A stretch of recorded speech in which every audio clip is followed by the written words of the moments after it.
জীবন পরিবর্তন করতে চুপচাপ পরিশ্রম করুন। অথবা কিভাবে জীবন পরিবর্তন করতে চুপচাপ পরিশ্রম করুন জেনে নিন। তাহলে মন দিয়ে শুনুন। একে সময়ের কথা। একটি ছোট গ্রামে একজন যুবক ছিল, নামটি ছিল অর্জুন। অর্জুন সফলতা অর্জন করার স্বপ্ন দেখত, তবে তার চুপচাপ মনোবলের জন্য অধিক পরিচিত ছিল। তার সহজলভ্য প্রকৃতি কারণে অনেকে তাকে লক্ষ্যহীন মনে করত। অর্জুন দিনরাত্রি পরিশ্রম করত, তার লক্ষ্যে পৌঁছাতে চেষ্টা করত শান্তভাবে।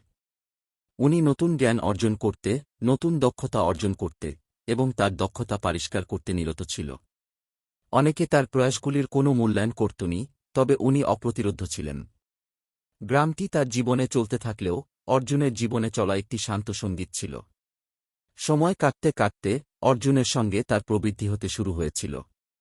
উনি একটি জনপ্রিয় কোম্পানিতে চাকরি পেয়েছিলেন এবং তার দক্ষতা প্রশংসা পাচ্ছিল। একই লোকজন, যারা একবার তাকে নিশ্চিতভাবে সন্দেহ করত, এখন তা সাধারণভাবে অবাক হতে থাকত। একদিন একজন কৌতুকপূর্ণ গ্রামবাসী অর্জুনকে অসমর্থন করতে আসলে এবং প্রশ্ন করলে, তুমি কিভাবে তোমার জীবনে এমন একটি চমৎকার পরিবর্তন আনলে? অর্জুন হাসতে বললেন এবং তার দর্শন ভাগ করলেন। উনি বুঝাতে বললেন যে তার চুপচাপ অধীনে কাজ করার শক্তি। উনি বললেন, পরিবর্তনটি সবসময় বড় ঘোষণা করে না। এটি প্রতিদিন নিজের উপর কাজ করার একটি শান্ত সিদ্ধান্তে শুরু হয়। ছোট একটি স্থির প্রয়াস সময়ের সাথে সাথে বড় পরিবর্তন সৃষ্টি করতে পারে।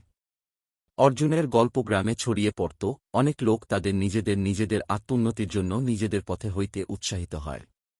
একবার যে লোকজন যারা একবার তার বিরুদ্ধে সন্দেহ করত, এখন তা সাধারণভাবে অবাক হয়।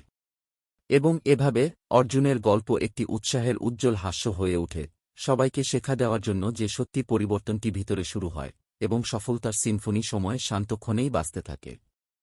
আশা করি আপনাদেরকে গল্পটি ভালো লেগেছে। এইরকম গল্প শুনতে হলে চ্যানেলটি অবশ্যই সাবস্ক্রাইব করে রাখবেন। ধন্যবাদ। ও হে, আপনাদের একটি খবর রয়েছে। ভারতীয় এয়ারপোর্ট অথরিটিতে বিভিন্ন পদে কর্মী নিয়োগ বিজ্ঞপ্তি প্রকাশিত হয়েছে ইতিমধ্যেই। প্রতিদিন চাকরির আপডেট পেয়ে যান মাধ্যমিক ও উচ্চ মাধ্যমিক পাশে ভিজিট করবেন banglaexam24.com অফিসিয়াল ওয়েবসাইটে অথবা নিচে ডেসক্রিপশন লিঙ্ক দেওয়া রয়েছে।